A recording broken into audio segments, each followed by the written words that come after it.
This is Florida Natural Farming at Frog Valley Tropical Fruit Farm. This is Shelly, the wild cat.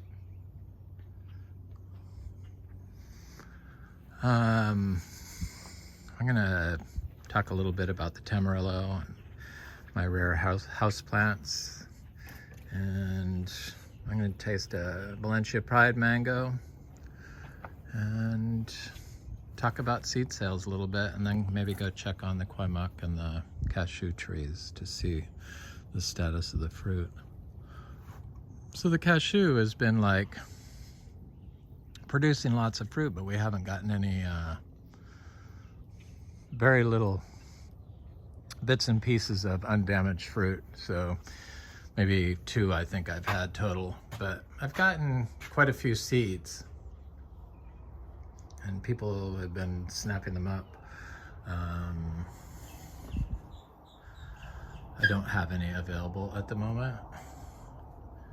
Usually if you come by here, I can find something. If I go look under the tree and accommodate people that way, at least that's how it's been working out. And hopefully we'll have more to sell, but it's just been very successful. The seeds and the fruit this year. I'm not hating it.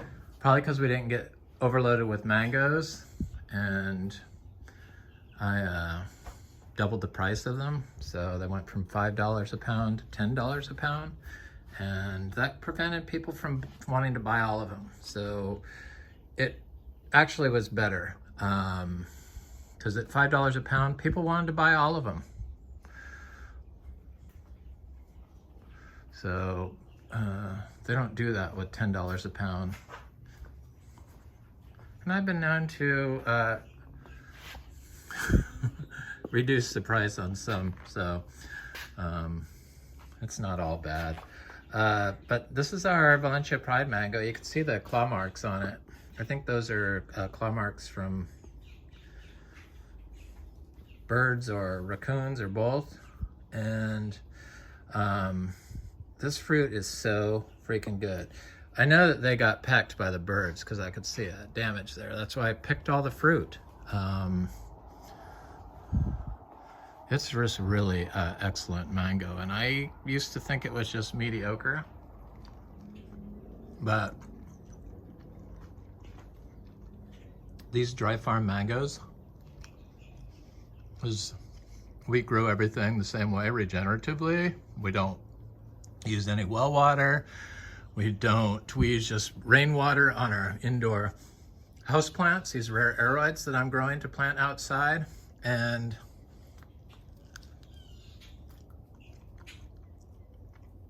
we only use manure and inputs, basically. Cow manure, zebu manure. They aren't cows. They're not just cows, they're divine creatures. Yeah. And I'm so glad I discovered that. And they make rare fruit trees fruit, I think. They're manure. I know everything grows in it.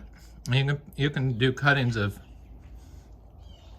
these rare tropical fruit trees like the cha-cha and the juicy pearls, star apple, and stick them in the pure manure and they will root.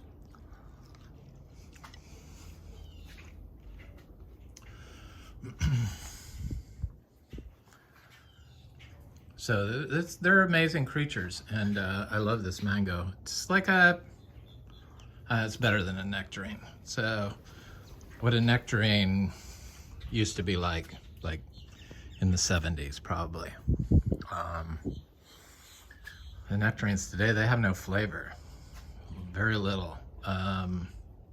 It's super flavorful and I love it. And all of our mangoes are spoken for this year. They're all sold out. We have some seeds left that I want to keep for myself. So probably if you really wanted seeds and you were around here, I could accommodate 1 or 2, but Most of them are spoken for. So, or in fact, all of them are. So the fruit is, I went ahead and picked most of the fruit. There's some random fruit on some of the trees, but because the birds this year were just so ruinous to me getting any fruit. Or not any fruit, but a lot of fruit. And half of it got eaten by birds or destroyed by birds. So I was able to collect the seeds, but that was it.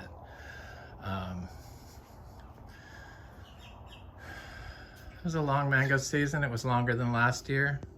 So here's my Anthurium table. This is an Anthurium table, so it's everything on here is an Anthurium. And this is like a really super luxe Anthurium called longissmilobum. And it's got 3 leaves on it now, and it's sending out this new leaf here. And we grow everything identically to how we grow our rare fruit trees. We just use composted, you know, aged, small pile composted manure. So I have evolved on composting, which I think everyone should have evolved if they're making it on their own, and discovered that small piles, small low piles spread out throughout the farm are excellent, rather than one huge giant pile that you collect all the manure in for months on end and create some toxic pit that doesn't break down correctly, that they have to turn over to heat up, because it's like when you put all that manure in one spot, it gets full of E. coli.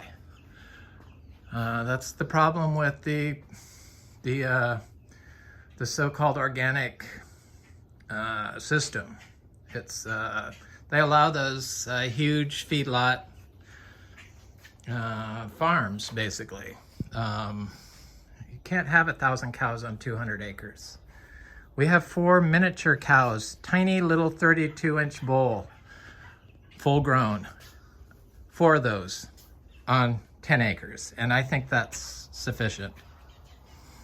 And this is Florida, where they say you don't have any nutrients. No, you don't have no nutrients, but boy, what a stellar spot to grow biologically. I mean, biologically, regeneratively farmed tropical fruit trees in Florida could create a Eden here.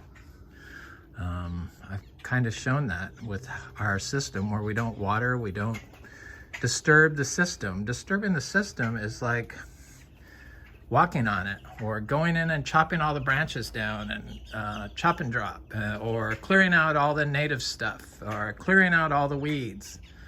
That's disturbance. Disturbance releases nutrients. You want to hold the nutrients in your system, and you can only do that with life. So biological system that recovers nutrient loss.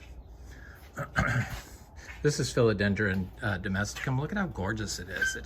It's one of my favorite plants, variegated, of course. The leaves go from yellow and green to white and green, which is like, that's the best. And this is Philodendron Jose Buono, half moon, obviously. And it goes from green, or from white and green to basically barely visible. It's there. Probably if the leaf was clean, you could see it better, but it turns mostly green, like a lime green. Lime. This is Philodendron domesticum. I just started Blizzard.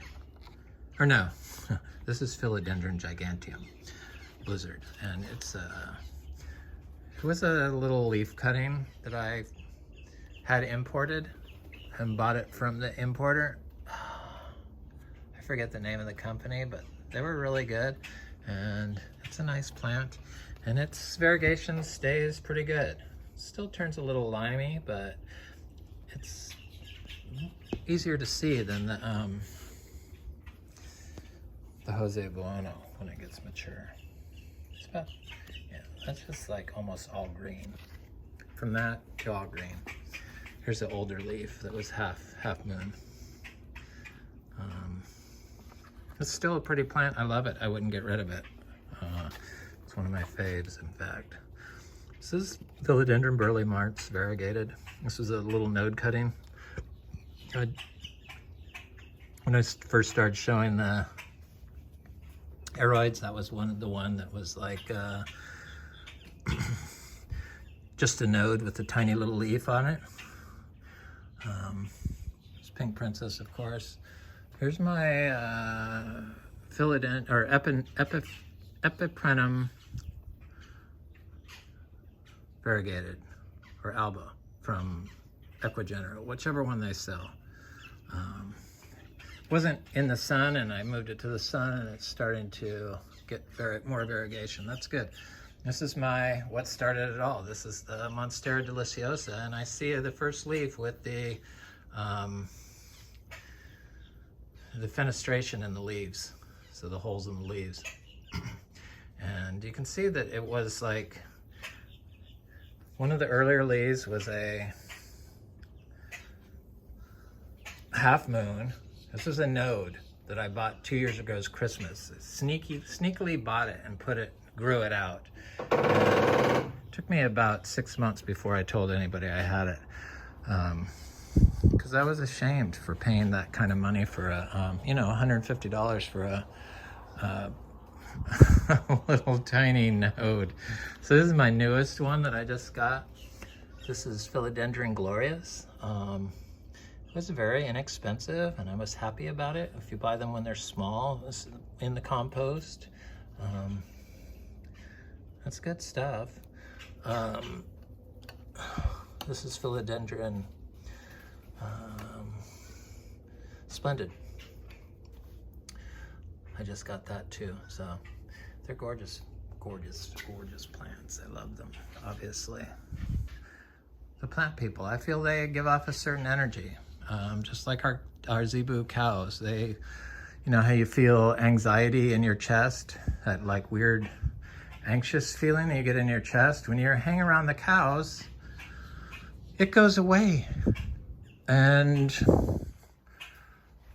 same thing with the plants. I get the same type of feeling when I look at my rare aeroids and sit in here and talk about them. And definitely the ones I think are the best seem to do the best. I try to, wish them well and prosper and be healthy. And then I got them to improve our orchard floor. I was walking with this is what I collect rainwater in out of my rain barrel. And I keep a little biodynamic compost, or actually it's biodynamic corn. I shouldn't even say that word, but I'm still biodynamic certified, so I could say it. And it doesn't break down.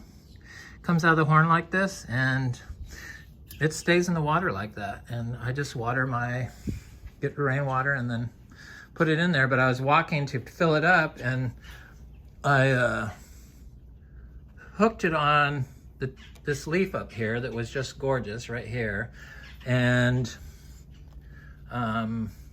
ripped it off. It's like planned accidents. This is people talk about the Anthurium Regali. We have two types, Regali and Esmeralda. One has more lines on the leaves, the veining, and it's this one, obviously. And when people grow stuff in hydroponics indoors and stuff, semi-hydro, it's the same thing. And they only get like one leaf, but this has like 1, 2, 3, 4, because it's getting that new one. And then here's the other one over here. It has one. These are all new leaves. 1, 2, 3, 4. I just up-potted that one, so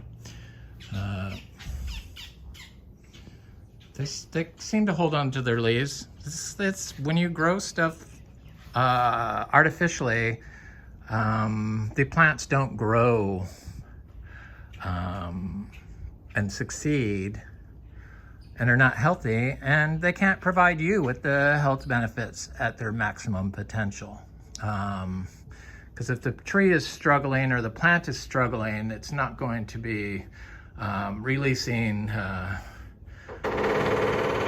plant or, beneficial vapors if it's got some sickness going on. And when you grow in an artificial system like that with pollution, you reap what you sow, and so you pollute your air and your water. This is the web of life, air and water. It's more than the soil food web. The web is the air and water. Because that's where everything moves through. Everything. Eventually. Anyway, I just had to talk a little bit about my rare aeroids. They're doing good out here in the orchard floor. Some of them are climbers, some of them are crawlers. This one, the leaves get like, this is soderoi, Philodendron soderoi, and the leaves get quite large on it.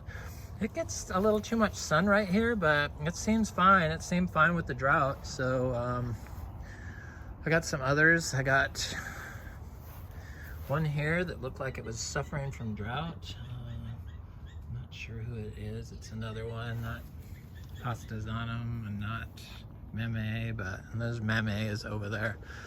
I accidentally put some manure on it, so I'm not going to show it to you. Or somebody dug some compost on it, so the leaves turned a little bit yellow from that, from being under the compost. So, but it's still alive. It's just not looking its best at the moment. It's a bad hair day. I wanted to go look at the cashew. This is a Garcinia macrophylla, and or phylla, It's supposed to be a really good fruit variety. Here's another one. This tree doesn't look quite as good. It's not in this heliconias like that one is.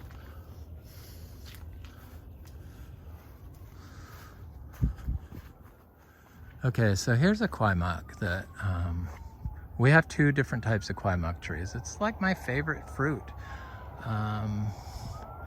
And it had some fruit on it, and it's like been drought because we don't water anything. So, and it's only its second year of producing. I've had this tree for 10 freaking years, and it took 9 years for me to get it to fruit. So seed grown tree. Oh, I see fruit up there. Up higher, of course. I'll crawl up there and get your fruit when you get to a big tree. I don't have a problem doing that. Of course, they drop off, so they probably just drop, but they'll splat. They're very soft little fruits.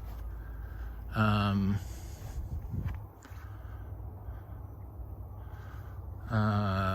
they're good. I forgot to mention my seeds. See, that's the problem with mangoes, getting sidetracked with the mangoes. The fruit is just so good that it's like all other thought went out of my mind while I was consuming that mango. Oh, this other Vanda orchid, scented Vanda orchid is blooming. These bloom year-round pretty much in Florida, continuously, and you don't even have to fertilize them. None of the stuff needs to be fertilized. They don't need your help getting nutrients. That's the whole it's just what's wrong with everything, telling people what to do when all they're doing is damaging Florida with their nutrients. It's just crazy.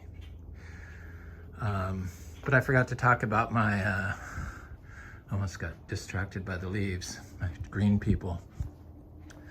The tree tomato. So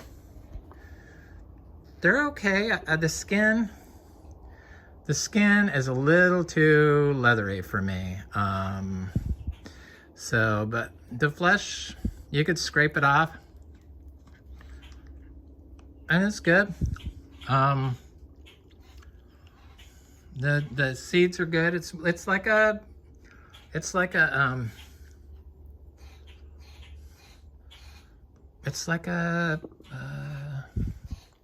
passion fruit flavor. That's kind of what it's like.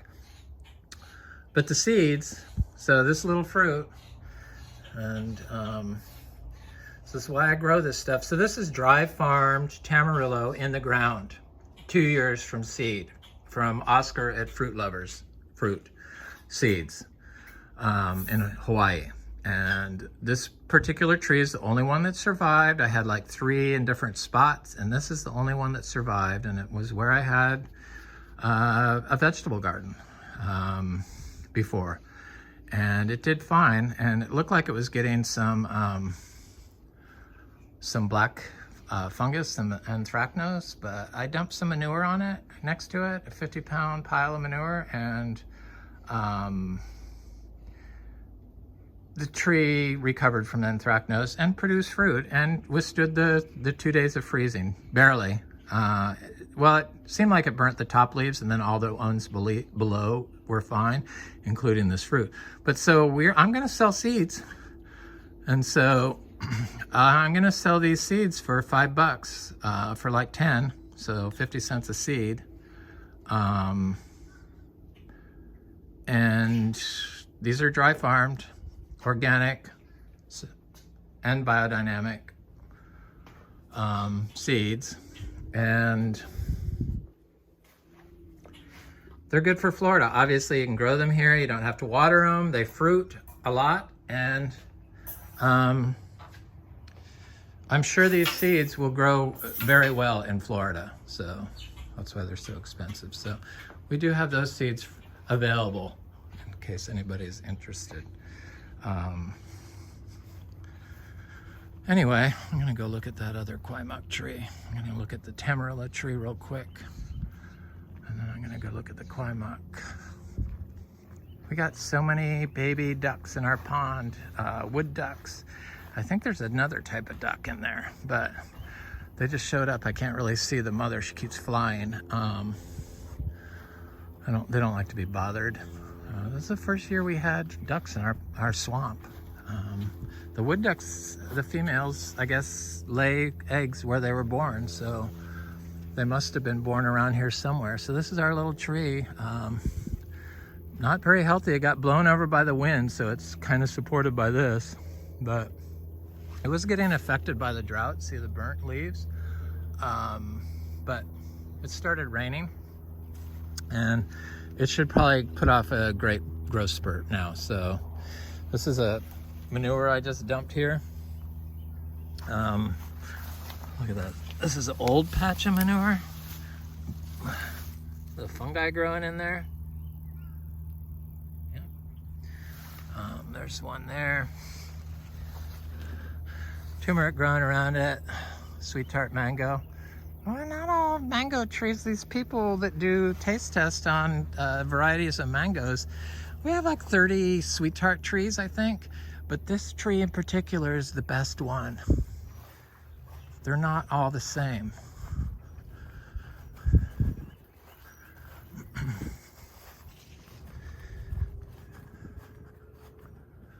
This, the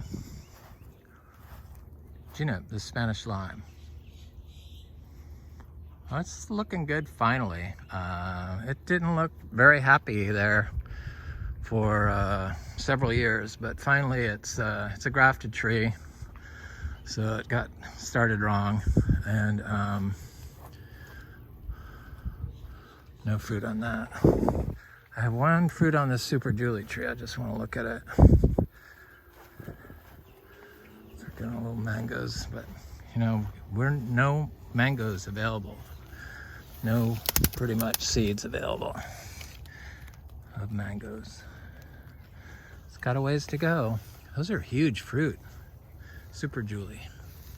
Yep. These are those heliconias I divided this winter, and they're looking good. This is one of my favorite landscaping plants. You know, this is the non-edible cassava, but it sure is beautiful. And I think I could grow aroids on it. I know I can grow aroids on these things. The climbing philodendrons. Because they ain't going on my fruit trees. Nope. And they probably aren't going to go on my native trees. Or our native trees. Oh. Whoa. My face went right in a spider's nest. All these weeds freak people out. But this is like a super good spot to plant stuff. If your property looks like this, you could plant a Eden, a dry farmed Eden on it very easily. This is a sign of plenty of nitrogen. Nitrogen fixing trees. The nitrogen fixing plants show up when you have healthy soil system. You get a healthy soil system by A, staying off of it, and B, apply manure randomly, not in excess. Zebu manure, clean zebu manure. You got to know what they're being fed, because not all zebu manure is created equal. If you're feeding your zebu store-bought grains and stuff, they're probably not.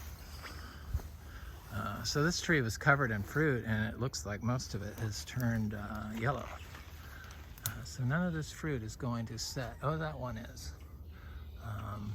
But see how much you could see with the yellow fruit, how much. It's still temperamental. Last year was the first year this tree fruited too. It's gonna fruit, it sets fruit, it drops fruit, it sets fruit, it drops fruit. It's just like, it hasn't reached its full stride yet. There's fruit on it. There's definitely a lot more fruit than last year. Last year we got 5 fruit off this.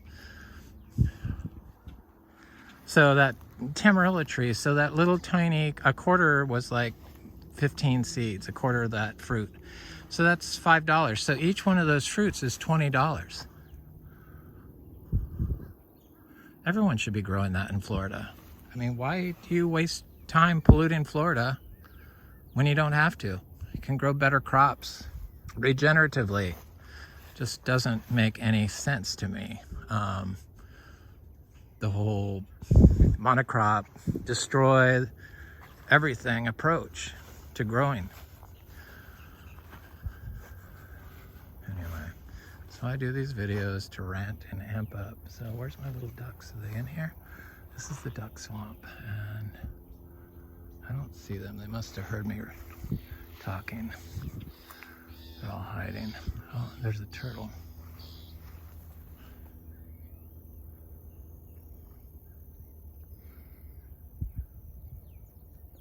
The thing dried up this winter for the first time ever, and I think whatever was living in there and probably eating baby ducks got killed. Probably, I saw catfish in there maybe, and they didn't come back. So I gotta look at my jackfruit over here. It looks like some vines growing on it. I don't want that. So this ice cream bean, look at this. So I mean, it's gonna give me some fruit this year, aren't you? Yes, you are, you darling thing. I love ice cream bean fruit, and I'm not sure exactly which one this is. Hopefully it's good, because not all of them are created equal. I have had some ice cream bean fruit I didn't like. I think it had to do with the amount of flesh, and that was it. Because the flavor was good on it. It just wasn't a good variety. Hopefully this one is. This one's going to give us fruit. There's just way too much flower, and it's doing it during a rainy period. So, oh yeah, we got some good jackfruit. Good looking jackfruit. That one almost looks like it's getting ready. Nope. 1, 2, 3, 4. These fucking oops, pardon my language, these vines here. I hate them.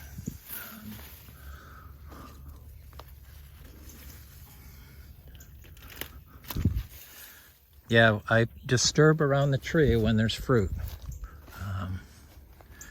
When I need to check the fruit, or if a vine's growing on it, so I can like. This sugar apple, this is one of our seed-grown sugar apples. I thought there's no fruit on it. It's like 3 years from seed, but it's being shaded out by this tree. So the seed-grown sugar apples don't get black spots on them from our seeds that I've noticed. I'm sure it's possible, but I haven't noticed it here. Okay, this is that male Garcinia Livingstonii. Basically worthless. Good thing it doesn't take up too much room. I guess it's not worthless, but there's the little ducks. I see them. Look at the little ducks. You see them in there? Yeah, they just blew off. There they are. Little ducks, sorry to bother you. They're so cute. They don't like to be harassed and chased, obviously. I'm gonna leave them alone.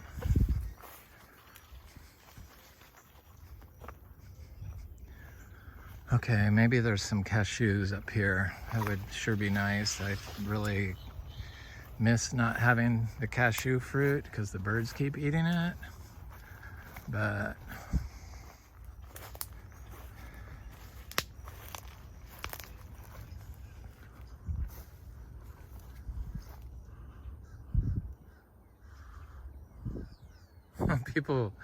people see this and just like, oh my God.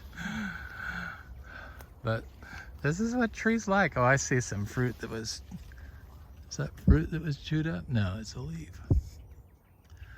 Because it slowed down during the drought, it stopped making fruit. You know, because we had like 2 weeks of, we only got like an inch of rain. And when that started, it stopped making fruit. But I know there's fruit on it.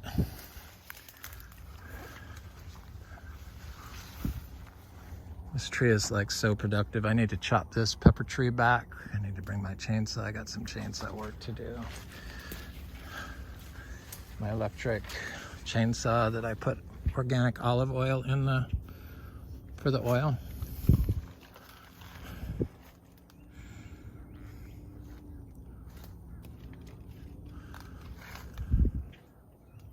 I don't see any fruit. I don't see any seeds. See, that's what happens when oh, there's a fruit right there. Okay. I've been getting quite a bit of fruit. Stay away, birds. It's my fruit. I see one that they got and they just completely demolished. Or is it? No, there's another fruit starting up.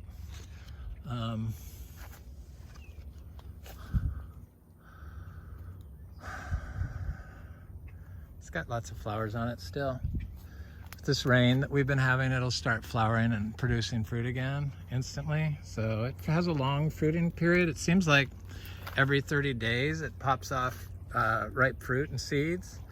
And this is the fruit part that you juice, and then that's what everyone knows is the cashew. Comes with an acid around this shell, the seed. So can't get it on your skin.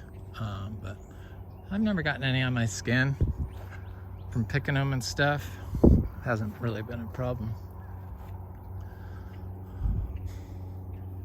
So lots of stuff in here which is hard to see, like this jackfruit, seed jackfruit, the seed citrus. It's quite large actually now. In fact, I'm surprised it doesn't have fruit on it. And then we got Rasapote in here.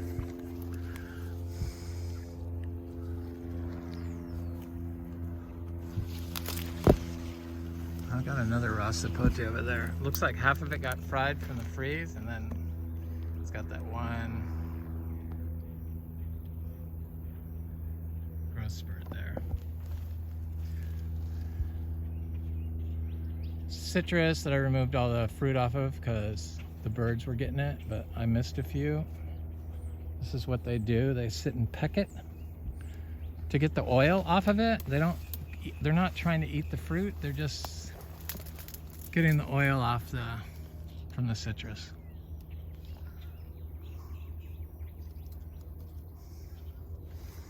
It's a shame because the citrus was so gorgeous. These are our seed-grown lemons. They're good. We're on a second generation of seed-grown lemon trees, and you can see how healthy they are. No sign of greening whatsoever, and they produce tons and tons of fruit, these trees. This is a 3-year-old tree, or 3 years old, this one. The fruit will ripen when it's 4. And this is a 4-year-old tree, and they had lots of fruit on them. Not our best producers, but those are the trees that I left the fruit on. Anyway, this is Frog Valley Tropical Fruit Farm and Florida Natural Farming. I hope you have a beautiful day.